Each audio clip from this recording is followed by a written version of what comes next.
না, আপনি কোটিপতি না, আপনি শিল্পপতি না। যার মা ও বাবা জীবিত আছে, যার মা ও বাবা জীবিত আছে, সে কোটিপতি ও শিল্পপতি। সুতরাং আমরা মা বাবার প্রতি কে কতটুকু করতে পারছি, কে কতটুকু করতেছি, এটা দেখার বিষয়।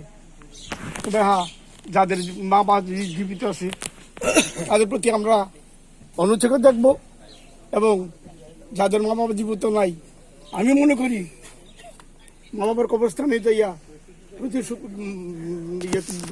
জুমার দিন হইলেও গিয়া বাবার কবরস্থান কিছু বললে অনেক নিজেরও হবে, মা বাবারও হবে। এখানে আমরা ওনাকে পিয়ারা বলে জানতাম, আমরা সবাই ওনাকে, ওনার ডাক নাম ছিল পিয়ারা।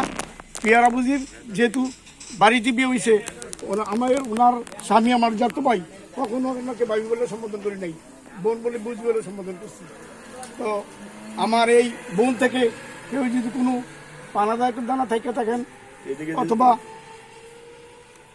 দেওয়া থেকে থাকেন, পানা থেকে থাকেন, ওনার ছেলেরা আসে, তাদের কাছে বললে তারা পরিশোধ করবে। আর সর্বশেষ ওনার পক্ষ থেকে, এই বাড়ির, এই সমাজের পক্ষ থেকে আমি হাত জোর করে সবার কাছে আমরা ক্ষমা করে দিলাম, আল্লাহ ক্ষমা করে দেখ বলি আমিন। আমরা বলে আমার বক্তব্য শেষ করছি। আসসালামু আলাইকুম।